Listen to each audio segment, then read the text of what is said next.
Pemilik PT Lawu Agung Mining, Windu Aji Sutanto, dinyatakan menikmati uang hasil korupsi terkait pertambangan ore nikel di Blok Mandiodo, Konawe Utara, Sulawesi Tenggara. Namun dalam perkara tindak pidana pencucian uang, Windu tidak dijatuhi hukuman. Putusan dibacakan di Pengadilan Tipikor Jakarta Pusat, Rabu, 24 September 2025. Jaksa sebelumnya menuntut Windu 6 tahun penjara dan denda Rp500 juta karena diduga melakukan pencucian uang sebesar Rp1,7 miliar hasil korupsi nikel. Jaksa juga menuntut Glenn Aryo Sudarto, pelaksana lapangan PT LAM, 5 tahun penjara dengan denda Rp500 juta.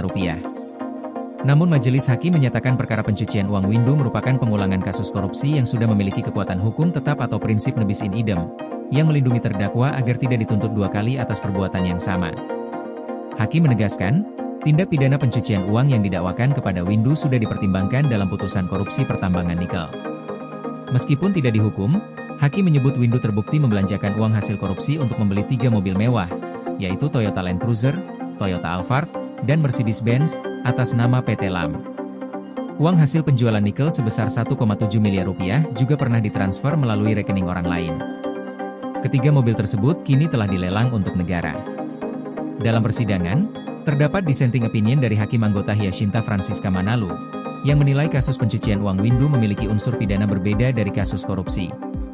Menurutnya, dakwaan TPPU dan korupsi mengandung unsur hukum yang berbeda, sehingga seharusnya dapat diperiksa secara terpisah. Namun dua hakim lain menilai kasus Windu termasuk nebis in idem, sehingga tidak dapat diperiksa lagi. Prinsip ini menjamin terdakwa tidak dituntut dua kali untuk perbuatan yang sama. Putusan serupa juga berlaku untuk Glenn Aryo Sudarto, yang tidak dihukum terkait TPPU karena kasusnya merupakan pengulangan dari perkara korupsi yang telah berkekuatan hukum tetap. PLN UIPSBU lakukan sosialisasi besaran kompensasi ROW jaringan 150 kV Blang PD Tapak Tuan guna hadirkan listrik untuk rakyat.